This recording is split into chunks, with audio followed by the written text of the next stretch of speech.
নমস্কাৰ, মোৰ নাম আমিষা চুলতানা। আমাৰ জাগীৰোড আঞ্চলিক ৰাস মহোৎসৱ যি পূৰ্বৰে পৰা চলি আহি আছে।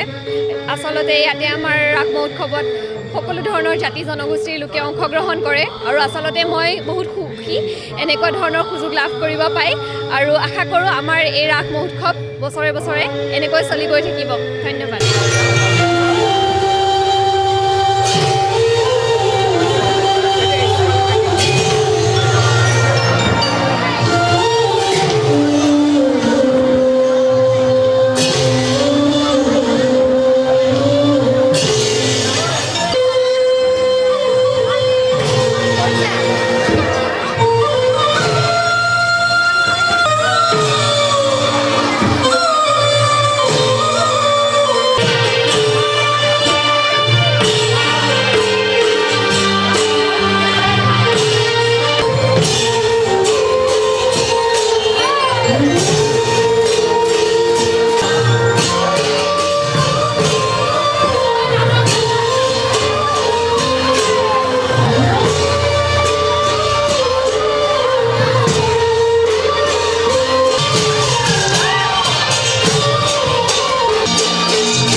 জাগীৰোডৰ বৃহত্তৰ ৰাস উৎসৱটি প্ৰতি বছৰে পালন হৈ থাকে। ইয়াত জাতি বৰ্ণ ভাষা সকলোৱে নিৰ্বিশেষে একেলগে ৰাস উদযাপন কৰে।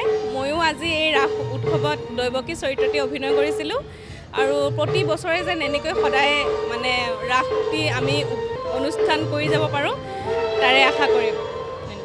বৃহত্তৰ জাগীৰোড সাৱনদীন শ্ৰী শ্ৰী কৃষ্ণ ৰাস মহোৎসৱ উদযাপন সমিতিয়ে আমি জাগীৰোডত আমি যিটো পূৰ্ণিমাৰ তিথিত আমি শৰাইভাগ আগবঢ়াই আমি এই সপ্তাহৰ পিছত 22, 23 আৰু 24 তাৰিখে তিনিদিনীয়া কাৰ্যসূচী আমি এই ৰাসভাগৰ আয়োজন কৰিছিলোঁ।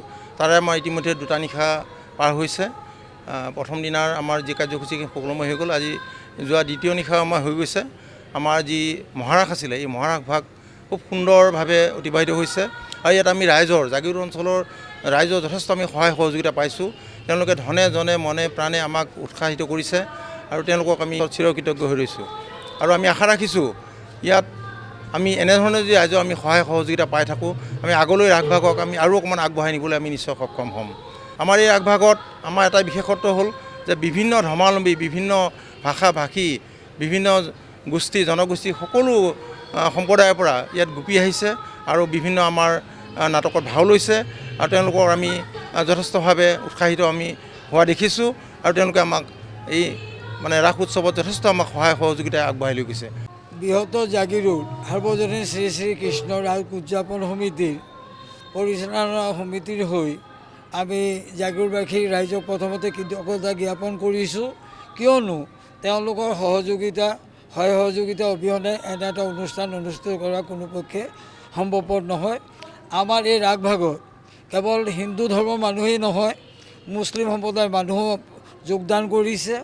আজি এই যি মহাৰাস চলি আছে তাত বহুগৰাকী মুছলিম সম্প্ৰদায়ৰ ছোৱালীয়ে মানে অংশগ্ৰহণ কৰিছে আৰু তেওঁলোকে গোপিনী ভাও যি সুন্দৰভাৱে মানে পৰিৱেশন কৰিছে আৰু অহাকালিলৈ আমাৰ বছৰৰ আটাইতকৈ আকৰ্ষণীয় এখন নাট আমাৰ পৰিচালনা সমিতিৰ সৌজন্যত অনুষ্ঠিত হ'ব, য'ত আমাৰ পৰিচালনা সমিতিৰ সদস্যসকলে অংশগ্ৰহণ কৰিছে। ৰাম হনুমানৰ যুদ্ধ।